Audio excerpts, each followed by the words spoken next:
बहुत दिनों की बात है। उज्जैन नगरी में राजा भोज नाम का एक राजा राज करता था। वह बड़ा दानी और धर्मात्मा था। न्याय ऐसा करता कि दूध और पानी अलग अलग हो जाए। उसके राज में शेर और बकरी एक घाट पानी पीते थे। प्रजा सब तरह से सुखी थी। नगरी के पास ही एक खेत था जिसमें एक आदमी ने तरह तरह की बेलें और साग भाजियां लगा रखी थीं। एक बार की बात है कि खेत में बड़ी अच्छी फसल हुई। खूब तरकारियां उतरीं, लेकिन खेत के बीचों बीच थोड़ी सी जमीन खाली रह गई।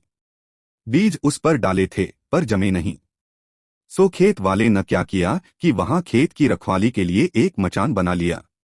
पर उस पर वह जैसे ही चढ़ा कि लगा चिल्लाने, कोई है, राजा भोज को पकड़ लाओ और सजा दो। होते होते यह बात राजा के कानों में पहुंची।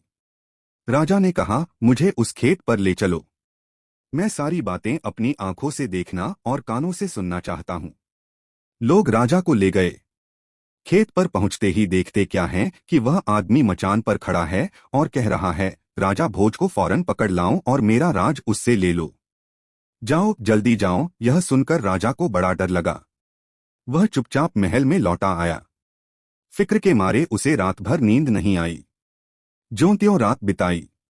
सवेरा होते ही उसने अपने राज्य के ज्योतिषियों और पंडितों को इकट्ठा किया। उन्होंने हिसाब लगाकर बताया कि उस मचान के नीचे धन छिपा है। राजा ने उसी समय आज्ञा दी कि उस जगह को खुदवाया जाए। खोदते खोदते जब काफी मिट्टी निकल गई तो अचानक लोगों ने देखा कि नीचे एक सिंहासन है।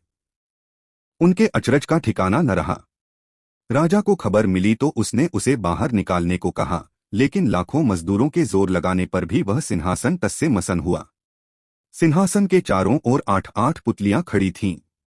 तब एक पंडित ने बताया कि यह सिंहासन देवताओं का बनाया हुआ है। अपनी जगह से तब तक नहीं हटेगा जब तक कि इसको कोई बलि न दी जाए। राजा ने ऐसा ही किया। बलि देते ही सिंहासन ऐसे ऊपर उठ आया मानो फूलों का हो। राजा बड़ा खुश हुआ। उसने कहा कि इसे साफ करो। सफाई की गई। वह सिंहासन ऐसा चमक उठा कि अपना मुंह देख लो। उसमें भांति भांति के रत्न जड़े थे, जिनकी चमक से आंखें चौधी आती थीं। सिंहासन के चारों ओर 8-8 पुतलियां बनी थीं। उनके हाथ में कमल का एक एक फूल था। कहीं कहीं सिंहासन का रंग बिगड़ गया था। कहीं कहीं से रत्न निकल गए थे। राजा ने हुक्म दिया कि खजाने से रुपया लेकर उसे ठीक कराओ। ठीक होने में 5 महीने लगे। अब सिंहासन ऐसा हो गया था कि जो भी देखता देखता ही रह जाता। पुतलियां ऐसी लगती मानो अभी बोल उठेंगी। राजा ने पंडितों को बुलाया और कहा, तुम लोग कोई अच्छा मुहूर्त निकालो। उसी दिन मैं इस सिंहासन पर बैठूंगा। एक दिन तय किया गया।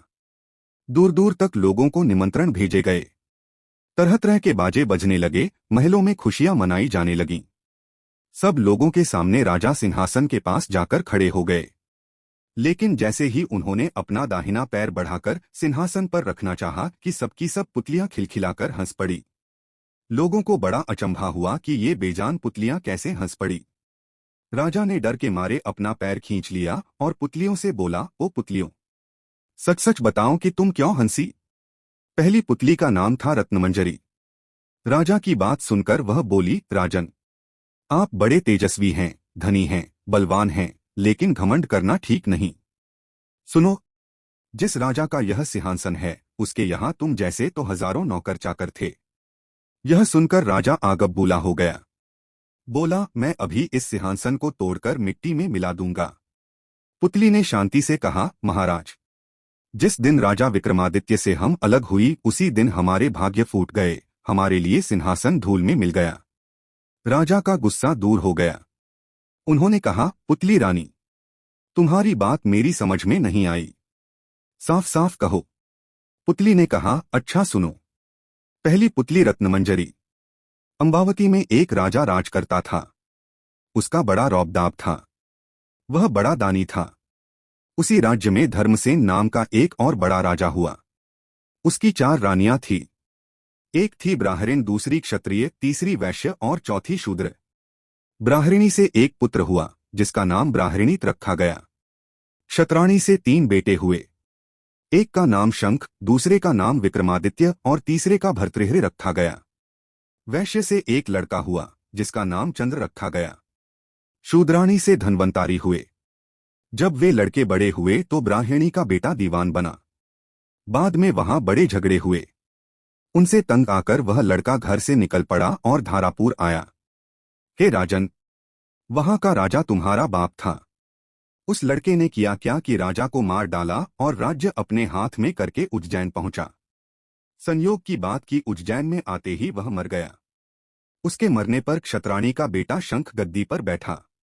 कुछ समय बाद विक्रमादित्य ने चालाकी से शंख को मरवा डाला और स्वयं गद्दी पर बैठ गया। एक दिन राजा विक्रमादित्य शिकार खेलने गया। बियावान जंगल, रास्ता सूझे नहीं। वह एक पेड़ चढ़ गया।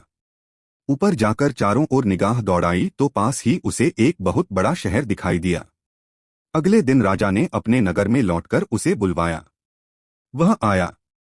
राजा ने आदर से उसे बिठाया और शहर के बारे में पूछा तो उसने कहा, वहां बाहुबल नाम का राजा बहुत दिनों से राज करता है। आपके पिता गंधर्वसेन उसके दीवान थे। एक बार राजा को उन पर अविश्वास हो गया और उन्हें नौकरी से अलग कर दिया। गंधर्वसेन अम्बावती नगरी में आए और वहां के राजा हो गए। हे राजन, आपको जग जानता है, लेकिन जब तक राजा बाहुबल आपका राजतिलक नहीं करेगा तब तक आपका राज अचल नहीं होगा। मेरी बात मानकर राजा के पास जाऊं और प्यार में भुलाकर उससे तिलक कराऊं। विक्रमादित्य ने कहा, अच्छा, और वह लूतवरण को साथ लेकर वहां गया। बाहुबल ने बड़े आदर से उसका स्वागत किया और बड़े प्यार से उसे रखा। 5 दिन बीत गए। लूतवरण ने विक्रमादित्य से कहा, जब आप विदा लोगे तो बाहुबल आपसे कुछ मांगने को कहेगा। राजा के घर में एक सिंहासन है जिसे महादेव ने राजा इंद्र को दिया था और इंद्र ने बाहुबल को दिया। उस सिंहासन में यह गुण है कि जो उस पर बैठेगा वह 7 द्वीप नवखंड पृथ्वी पर राज करेगा। उसमें बहुत से जवाहरात जड़े हैं। उसमें सांचे में ढालकर 32 पुतलियां लगाई गई है। हे राजन, तुम उसी सिंहासन को मांगन लेना। अगले दिन ऐसा ही हुआ। जब विक्रमादित्य विदा लेने गया तो उसने वही सिंहासन मांगन लिया। सिंहासन मिल गया।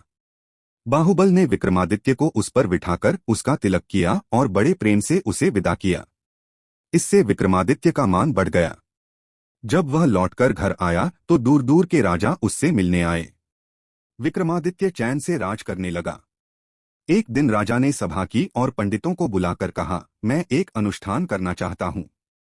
आप देखकर बताएं कि मैं इसके योग्य हूं या नहीं। पंडितों ने कहा, आपका प्रताप तीनों लोकों में छाया हुआ है। आपका कोई बैरी नहीं। जो करना हो कीजिए। पंडितों ने यह भी बताया कि अपने कुनबे के सब लोगों को बुलाइए, 1.25 लाख कन्यादान और 1.25 लाख गायें दान कीजिए, ब्राह्मणों को धन दीजिए, जमींदारों का 1 साल का लगान माफ कर दीजिए। राजा ने यह सब किया। 1 बरस तक वह घर में बैठा पुराण सुनता रहा।